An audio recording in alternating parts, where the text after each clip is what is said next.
Mention to go baby, what's good guys? Yoku here, and over I guess it's not really over the weekend, yesterday I put out a community post going over like how you guys thought, or rather what your opinions were about Blade, especially the Jing Yuan mains, and I got a lot of cool comments. Most of them were in relation to Blade like I asked, but there were a few people who did main Jing Yuan and they gave me their opinions on that. That's going to be a whole different video, which I kind of already have one where I talk about Erudition and why it needs a buff or why it's kind of getting power crept, but I'm going to revisit the topic once we get more about destruction, or rather once I solidify my thoughts. In this video though, I want to go over the Prydwen tier list because I saw that they updated their tier rankings or DPS rankings, and there were a few things that I wanted to talk about, and I just kind of want to react to it because I actually haven't looked at a tier list in quite some time. Okay, so I'm really glad to see that we no longer have S++, SSS++ 9000, A+, 9, A squared times 2. That's awesome that we don't have any of that, right? I feel like I don't need to go over the support characters. What is a 6? These 6 characters are exactly where I would probably put them. Locha coming out in the game is definitely going to have bumped him into S+ tier. Bailu getting bumped down because Locha just does everything. Now I will say though, my personal opinion, I think Locha and Bailu are in the same position. I think these two together probably sit in the same tier. But you know what? Actually, it's hard to make this decision. I know I said I wasn't going to do the supports, right? Tier them, but I need to talk about this. It's really hard to differentiate Bailu from Locha because while Locha has the full cleanse, right? He's got auto heals, he's got cleansing. You should never die, even though we know that's not the case after playing Locha for about a month. Bailu, on the other hand, does not have cleansing. She has a little bit of an auto heal and she has revive. That's kind of the trade-off. You get revive instead of getting cleanse, but Bailu still gets CC to hell and then she dies. Locha has CC invulnerability or immunity within his trace kit. So it's very hard for me to make that decision and say, damn, I do think Locha is top of the top. I think right now, because Imaginary is just running amok, Locha's top of the top, and with a lot of the characters that we have coming out in the future, as far as like all the destruction units that we know are coming out, new characters coming out, and the current characters in the game right now, I think Locha just fits. He plays so much better with these characters compared to Bailu. So maybe it is safe to say that he is an S+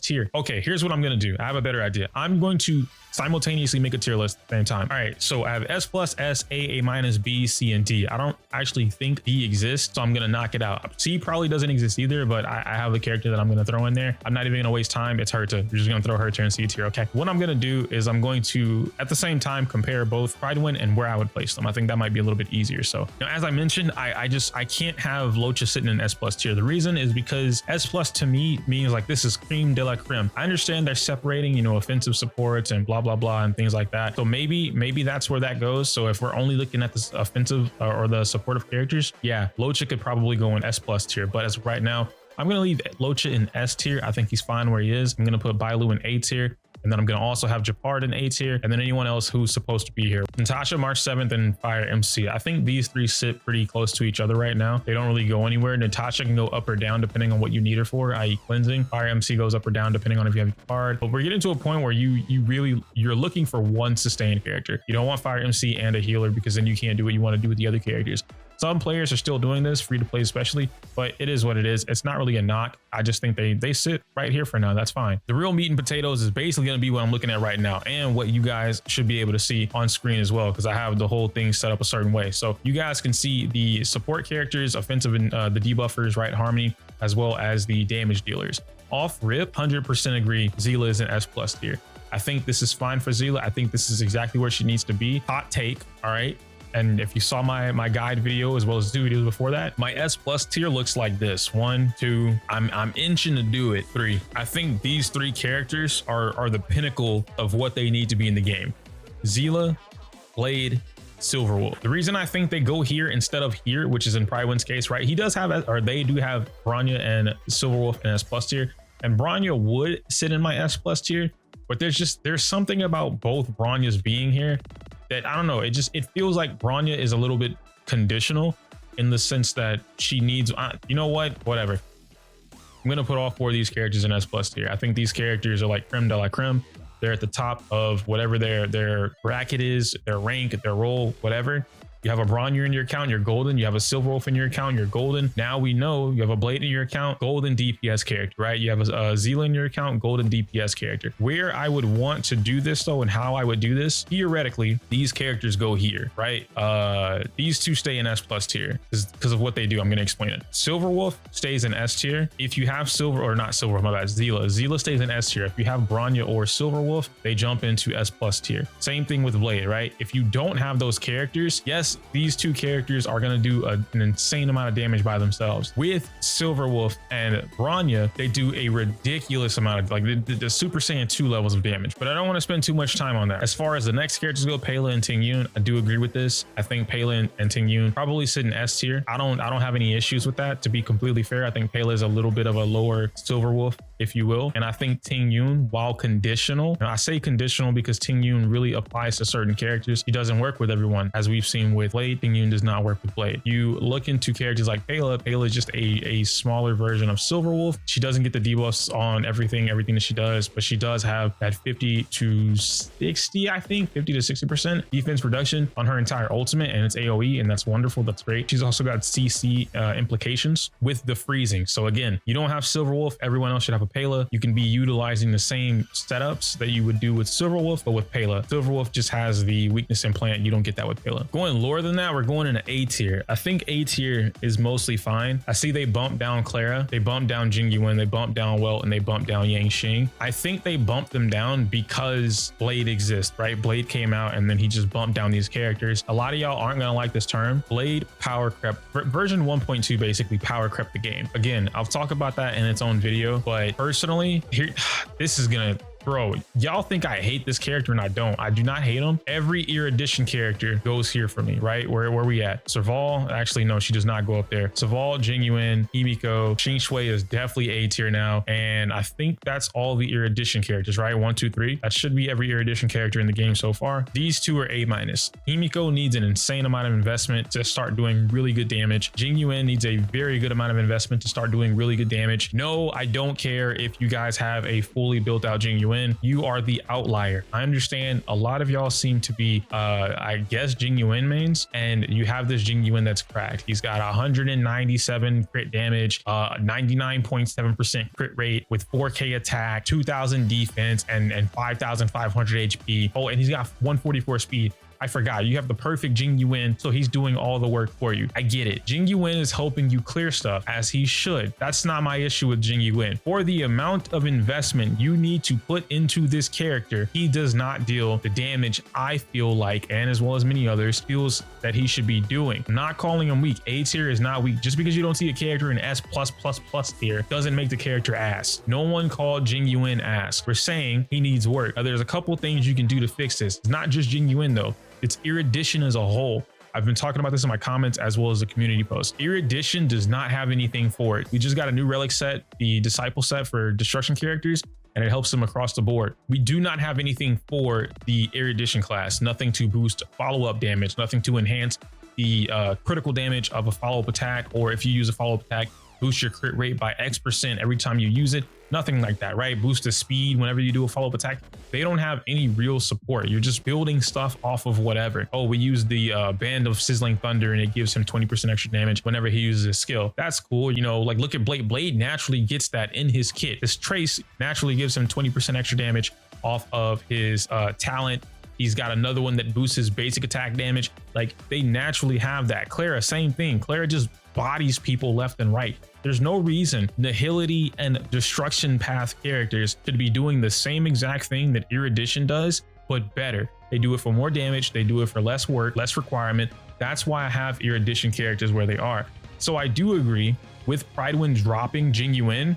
What I don't agree with here is Clara and Jing Yuan being in the same boat. Again, the reason I'm saying this is just straight up, Clara body stuff. And if you have Locha, Clara body stuff, okay? Jing Yuan, you need Ting Yun. Some of y'all were telling me you don't even have Ting Yun with your Jing Yuan. I don't know how y'all are running that. I would love to see it. I'm not being sarcastic. I genuinely want to know how you're running it. I don't understand that. I feel like he needs that character. I also believe that Xing Shui, I think this character is just a destruction character in disguise. I don't think she's erudition. She doesn't follow the rules of erudition whatsoever. This character does not follow erudition rules in the slightest. I do think Welt belongs in A tier. I think Asta and Yukong are probably set E4. Okay, and I'm noticing that too, right? They have Eidolons. E4 Yukong and E4 Asta are definitely A tier. I think E6 Yukong would probably jump in like an A+ tier territory, but I'm gonna have another video coming out soon, I hope, about Yukong and like my final impressions on her before you guys start to really pull for the character for free and do whatever you need to with that character. She's definitely a character that requires a lot of work, not investment, but a lot of work. She's high maintenance. That's all it is. Things that should work don't work with her, and you know, it is what it is from there. Going down, I don't agree with Himiko being in B tier. Like I said, Jing Yuan will do more damage than Himiko. That's fine. I think Himiko is still in the same boat. They both require an incredible amount of investment to get subpar damage compared to other characters in the game. Blade doing the same crap, Clara doing the same crap. Zila's not even a destruction or an erudition character, and she sits at the top of the charts. Look at this, S+ for everything, and I know it's Prydwen sight, but still, S+ for multi-target, S+ for single target damage. This is ridiculous, the amount of damage she has. So yeah, she's gonna be in her own tier. Blade, same thing, right? S+ for multi-target damage, S tier for single target damage. S in general, I would throw him in the same boat with Zila, but I've already gone over that. Yangqing is falling off. I still think Yangqing is strong. I think Yangqing is getting into the territory where, like, if you're not a Yangqing main or you just aren't hard pushing with Yangqing, you don't really take advantage of how strong this character could be. I haven't seen a lot of people playing Yangqing with Bronya or utilizing Yangqing with Silverwolf, for instance. It really just feels like him playing wise fell off. It is what it is. But I do think Yangqing is still right up there, not in Zila territory, but I would say Yangqing is right in the middle. He's A+ for me. I do think Yangqing is up there. He's got natural crit rate built into his kit. You can build him on insane crit damage, very similar to Blade. He's got a CC with the freezing capabilities. Yangqing has a lot going for him. You boost that with Bronya, you're gonna keep getting those stacks. You need an ice weakness, boom, Silverwolf comes into play. Pela comes into play. You could do a lot of things still with Yangqing. Same thing with Welt.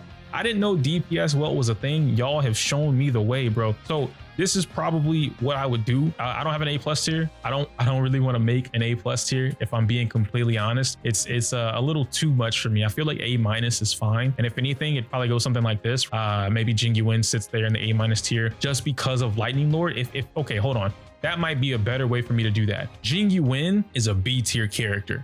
Okay, actually, I'm gonna use Kafka just for the sake of like what I'm trying to explain. Kafka is Lightning Lord, okay? I'm not putting Kafka in A tier, I'm putting Lightning Lord in A tier. Jing Yuan is B tier. Lightning Lord is A tier. That's how I see it, okay? They're just two separate characters at this point, because nothing that Jing Yuan does by himself is getting all that damage. It's all Lightning Lord, and I just, it's so annoying, but it is what it is. I'm not trying to bash on Jing for too much longer. Everything else though, I think is pretty fine. If we're comparing most of this to this, oh, Yukong and Asta, that's right.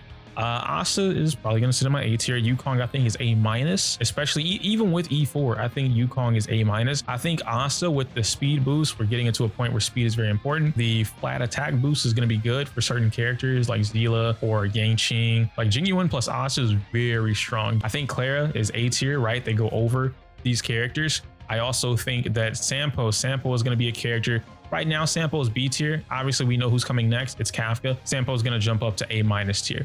I think Arlen slept on. Arlen goes up here with a Xing Shui, in my opinion. This character, if you build him right, crazy good damage, dude. It's ridiculous. I don't know Luca yet.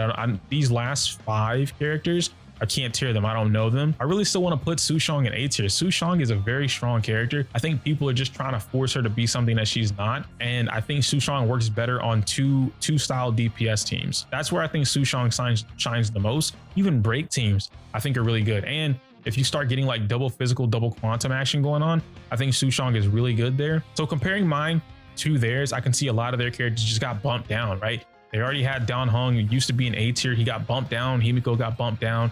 Hulk got bumped down. Sampo's still here. Like I said, he's not going to get bumped up until we get here. They bumped Arlen down. I 100% don't agree with that. I've shown you guys the clips. You guys have seen it on stream. And if you're in my Discord, you've seen me do it as well. This character's nasty good, bro. Hitting for like 120k, 179k off of ults, off of skills. He's crazy good. People just need to invest into him, which might just be a lightning plus erudition character thing. Not entirely too sure. Serval is going to bump up whenever Kafka comes out. Again, Sushan just doesn't belong down here. So there are a lot of things on Prydwen that I do agree with. I agree with maybe the principle behind Prydwen's tier list. Most of the time though, I don't think I agree with the placements, and it's subjective, right? Tier list is subjective. Nothing is definitive. Nothing is set in stone. This is all opinions. This is based off my own experience, my own testing of characters, how I feel about them, how I feel like they perform, especially in my own teams, as well as watching other people's content, watching other people's gameplay, and seeing where they go with that. But that's pretty much going to be it for me today, guys. I really just wanted to do a quick, I don't want to call this a review, but going over it. I do feel like we're getting to a point where the game is balancing itself out. The only thing that I would ask for in the game as far as balancing it out would be erudition. I think all other paths are great. I think destruction is easily at the top of the list right now. Out of all of the paths in the game, destruction is definitely number one for me. Favorite class so far. Highest damage output collectively across the board. I think Hunt is next, and then I think Harmony is very strong. So I'd say destruction, the Hunt, Harmony. I think Nihility and Harmony are probably neck and neck. They're really good with each other. And then I would say Abundance is after that, and then I would put Erudition in the game. I think Erudition is easily at the lowest of the polls so far, and it really needs something. Erudition needs a relic set, a planar ornament set, and they need to be strong too. They need better weapons. Erudition just needs a buff across the board. Maybe that will help Jing Yuan. Maybe we could get a two-piece going on where it significantly improves his follow-up damage on top of what he's already doing. Regardless, let me know your thoughts and opinions in the comment section down below. I am going to get out of here. In the next few videos that we talk about, we'll most likely talk about Blade, because I'm in a Blade mode. Anyway, I can't say my usual outro because it's inappropriate for you. I can't say my usual outro because it's inappropriate for YouTube. Know you later. Oh, join my Discord and subscribe.